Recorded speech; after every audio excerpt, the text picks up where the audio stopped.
Bonjour à tous, donc je m'appelle David Groux et je vais vous parler aujourd'hui de comment préparer votre référencement naturel pour les soldes. Donc, avant de commencer, je vais me présenter rapidement. Je suis consultant SEO et Head of SEO de l'agence OpenLinking.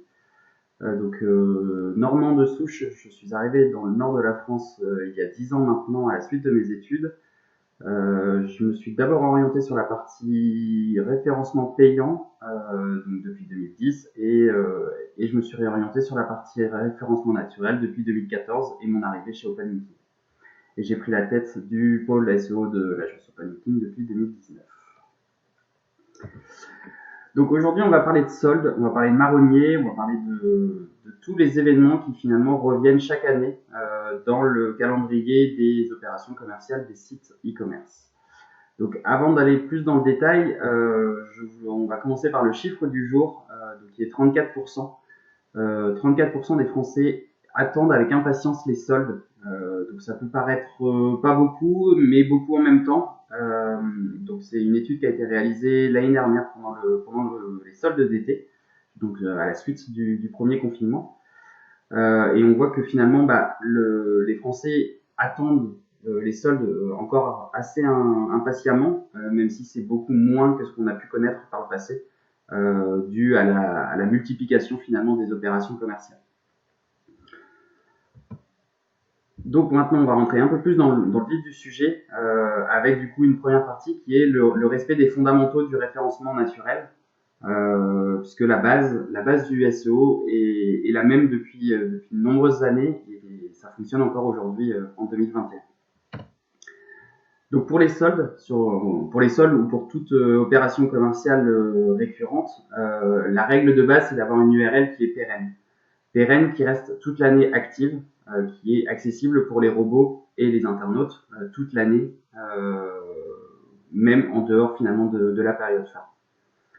Pourquoi avoir une URL pérenne? C'est surtout pour pouvoir être plus efficace le jour J. Les soldes, si on n'est pas présent le premier jour des soldes, finalement, c'est un peu comme si on ratait nos soldes. Donc, il est vraiment important de se préparer en amont pour vraiment être prêt le jour du lancement des soldes. Le fait d'avoir une URL pérenne toute l'année, donc si je prends un exemple sur une page solde robe, par exemple, ça peut aussi être intéressant pour renforcer le maillage interne de la page robe.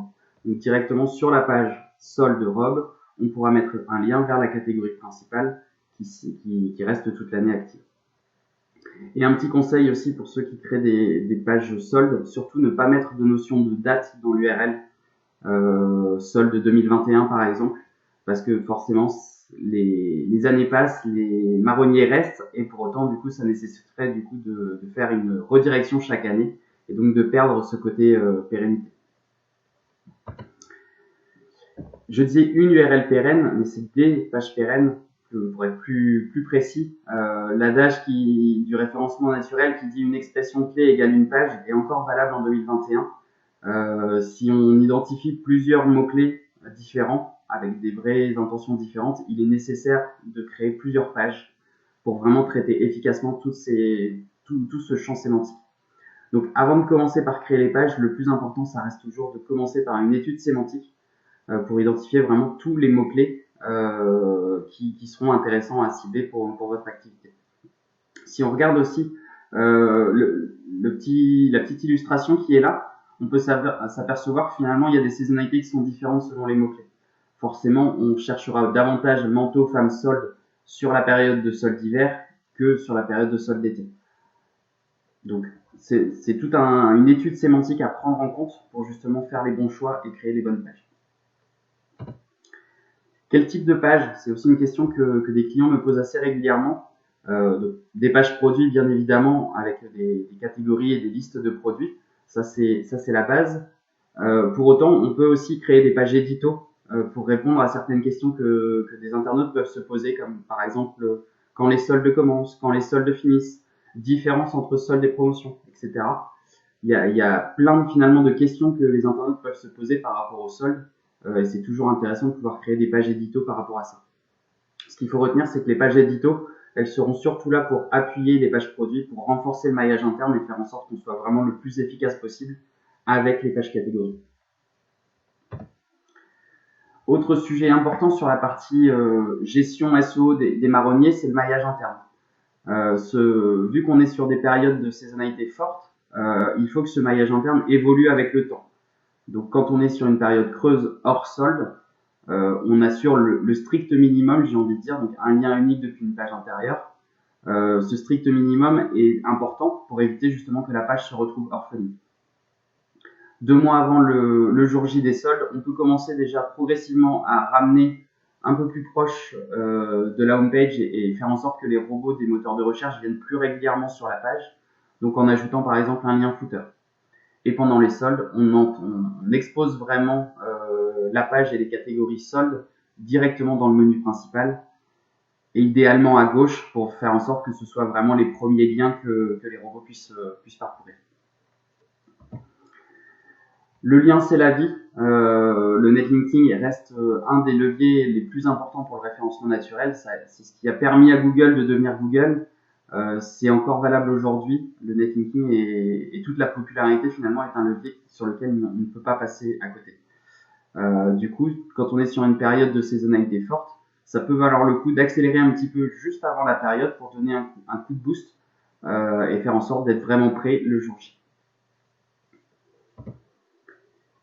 Et le dernier fondamental, c'est de ne pas rater l'après-solde, parce que qui dit solde dit forcément des produits épuisés et des erreurs 404.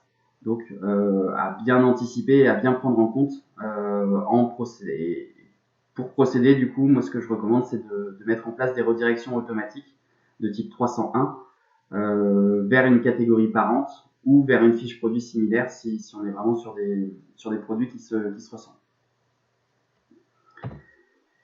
Mais ça, c'était les recommandations, les fondamentaux, ce qu'on disait avant.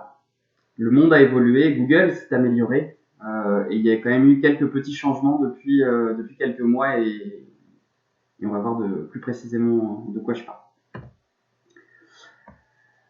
À votre avis, est-ce qu'on peut se positionner en SEO sans utiliser le terme cible?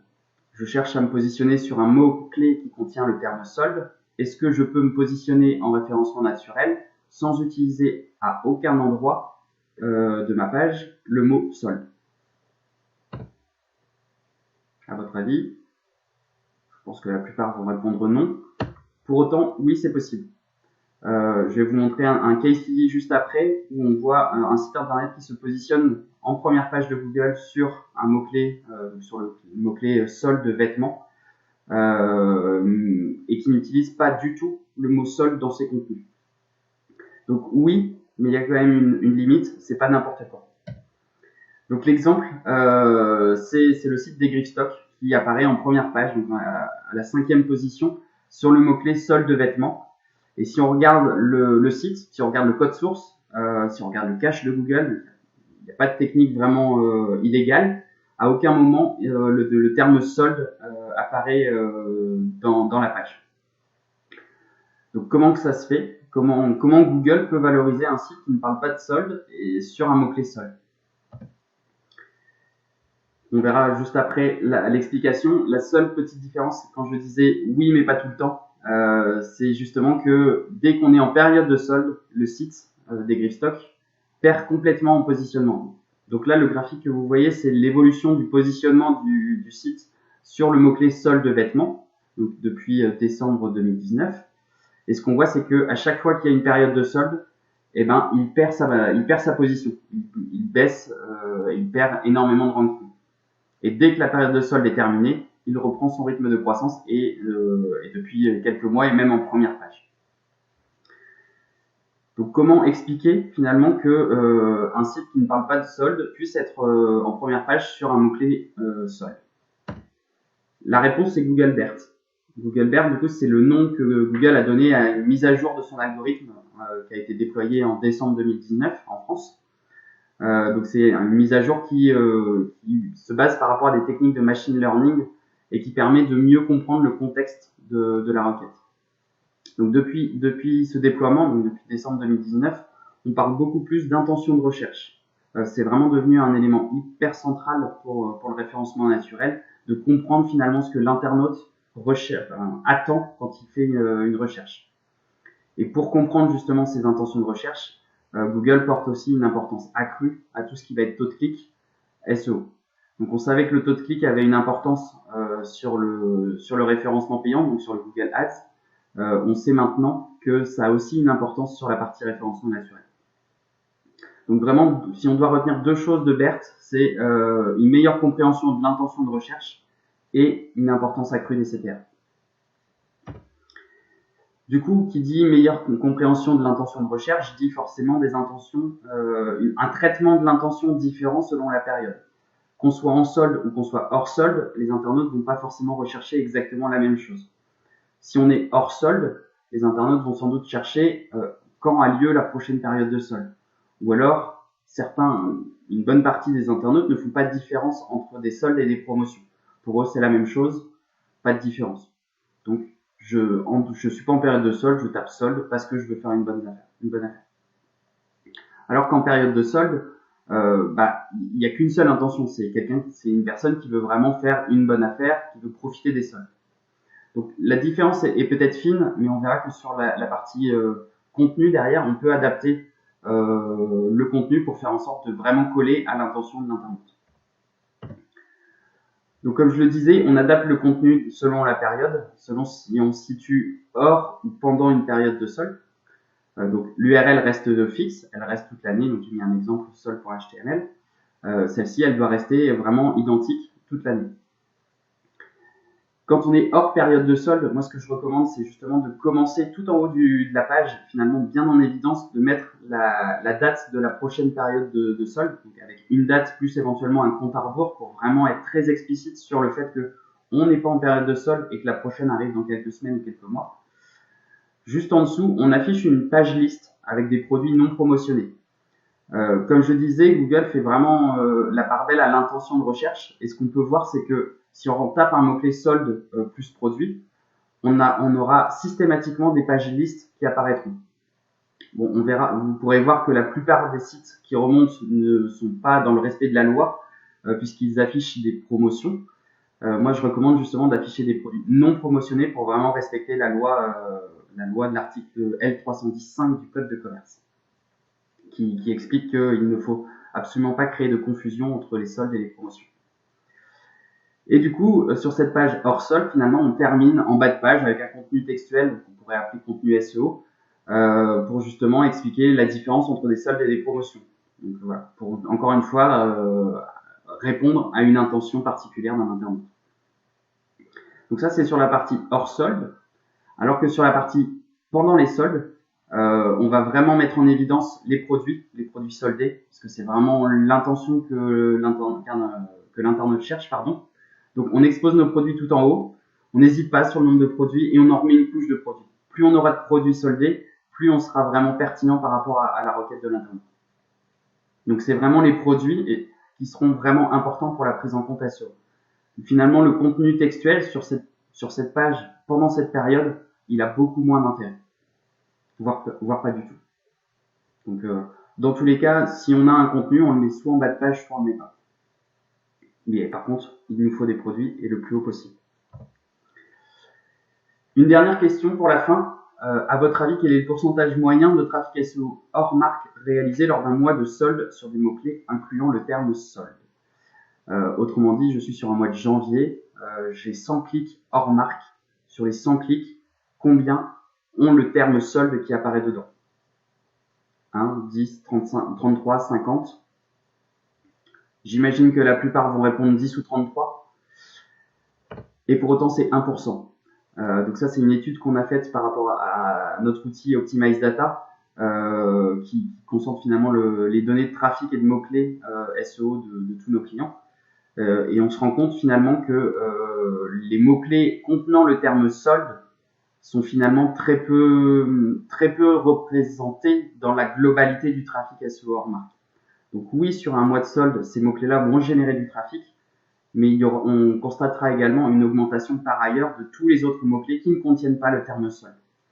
Donc ce qu'il faut retenir de ça, c'est que il faut travailler ces mots-clés, ces pages soldes, mais il ne faut pas oublier de travailler le reste du site parce que c'est à cette période forte-là que la recherche sera la plus importante et que du coup, on pourra vraiment générer des croissances de trafic.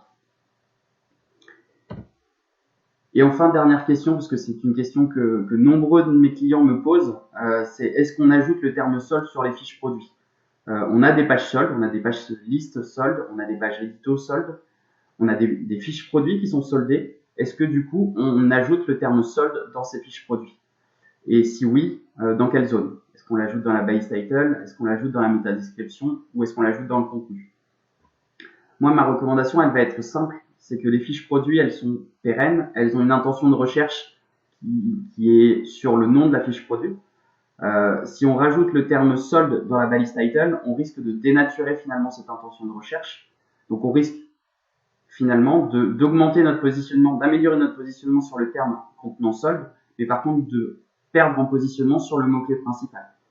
Donc on a des gains et des pertes potentielles en ajoutant dans la base title, et comme on l'a vu finalement avec la slide précédente, le pourcentage de trafic avec un terme solde est relativement faible, donc il faut vraiment se concentrer sur le reste. Donc personnellement, je n'ajouterai pas le terme solde dans la base title des fiches produits, ni dans le contenu, encore une fois, qui est pris en compte dans l'algorithme. Par contre, la métadescription, elle n'est pas prise en compte pour le ranking, pour le positionnement. Elle est prise en compte uniquement par Google dans l'affichage sur Google. Et du coup, elle peut avoir un rôle assez important sur la partie taux de clic. Et comme je le disais tout à l'heure avec Google BERT, le taux de clic SEO est de plus en plus important. Donc, rien ne nous empêche effectivement de rendre plus attractive la métadescription de nos fiches produits en intégrant finalement le terme solde et éventuellement du coup le pourcentage de remise pour vraiment faire en sorte que le snippet soit vraiment, le descriptif du coup de notre résultat SEO soit le plus attractif possible et incite vraiment le maximum au clic. Donc voilà, si on résume, est-ce qu'on ajoute pas dans la base title, pas dans le contenu, par contre dans la métadescription, on peut se permettre de travailler pour essayer d'améliorer le topic. Du coup, pour conclure cette intervention, ce qu'il faut retenir, c'est que le SEO, ça se travaille toute l'année. Si on veut vraiment être prêt sur nos marronniers, il faut le travailler toute l'année. C'est pas on active et on active et on désactive comme sur la partie Google Ads. C'est vraiment un travail de longue haleine pour justement être prêt sur les périodes où il y a le plus de recherche. On n'oublie pas les fondamentaux. Technique, contenu, netlinking, c'est des choses depuis que le référencement Google existe, qui sont en place, qui sont toujours là, qui sont toujours aussi importants. Il y a des changements qui se sont passés dans l'algorithme, mais finalement les fondamentaux restent toujours en place.